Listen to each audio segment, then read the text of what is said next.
জরায়ু টিউমার বলতে আমরা বুঝি ফাইব্রয়েড অথবা অ্যাডেনোমায়োসিস। এই জরায়ু টিউমার নিয়ে আমার পেজে আপনারা দেখবেন যে আমার হয়তো কিছু তথ্য আপনাদেরকে আমি বিভিন্ন সময় দিয়ে থাকব। আজকে মূলত আমি জরায়ু টিউমারের যে সার্জিক্যাল মেথডসগুলো সেটা নিয়ে একটু কথা বলবো।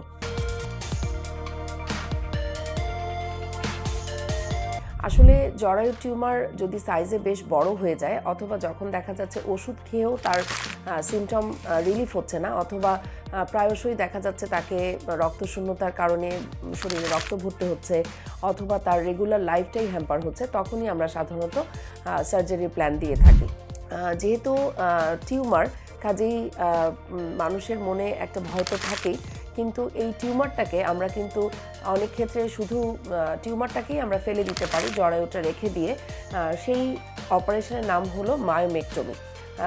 এই মায়োমেক্টমি আসলে পেট কেটে করা যায়, অনেক ক্ষেত্রে আমরা ল্যাপারোস্কোপির মাধ্যমেও করি, কখনো কখনো এটা হিস্ট্রোস্কোপির মাধ্যমেও করা যায়।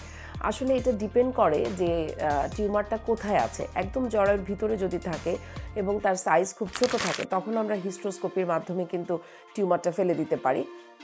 দেখা যায় তাতে অনেক মেয়েই তার যে মাসিকের সমস্যা বা মাসিকের সময় অতিরিক্ত যে ব্লিডিংটা হচ্ছিল সেটা থেকে রেহাই পেতে পারে।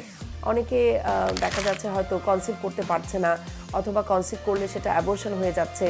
শুধুমাত্র এই হিস্ট্রোস্কোপির মাধ্যমে আমরা যদি তার জরায়ুর ভিতরে যে ছোট পলিপ বা টিউমারগুলো থাকে এটা যদি রিমুভ করে দিই, তাহলে কিন্তু অনেক ক্ষেত্রেই তার সমস্যার সমাধান হয়ে যায়।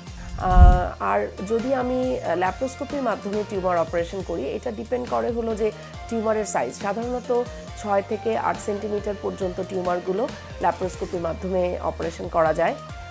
এবং ল্যাপারোস্কোপির মাধ্যমে যদি টিউমারটা আসলে জরায়ুর বাইরের দিকে থাকে বা জরায়ুর মাসেল লেয়ারে থাকে, তখন আসলে আমরা ল্যাপারোস্কোপিটাকে চুজ করে থাকি।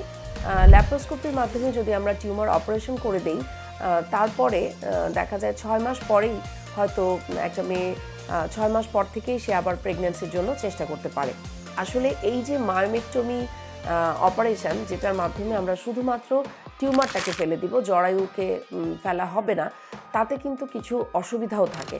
যেমন হলো যে তার যেহেতু জরায়ু থাকবে, কাজে তার কিন্তু আবার টিউমার তৈরি হতে পারে। কাজেই আমরা যখন অপারেশনে যাব তখন পেশেন্টকে এই ব্যাপারে কনভিন্স থাকতে হবে যে তার যে সমস্যা, মাসিকের যে সমস্যা, যে অতিরিক্ত ব্লিডিং হচ্ছিল, এই প্রবলেম কিন্তু তার 100% ভালো নাও হতে পারে। যেহেতু জরায়ু থাকবে, কাজেই তার জরায়ুর ভিতরে টিউমার ভবিষ্যতে আবার হবারও একটা ভয় থেকে যাবে। আর যদি আমরা জরায়ু সহ টিউমারটা ফেলে দেই, তাহলে যেটা হবে, তাহলে তার আর মাসিক হবে না, ভবিষ্যতে তার আর টিউমার হবারও কোনো সম্ভাবনা থাকবে না। আশা করি আপনারা আমার পেজের সাথে নিয়মিত যুক্ত থাকবেন। আমার ছোট ছোট ইনফরমেশনগুলো আপনাদের দৈনন্দিন জীবনে যদি কোনো কাজে লাগে, সেটাতেই আমার কথা বলা সার্থক হবে। ধন্যবাদ সবাইকে।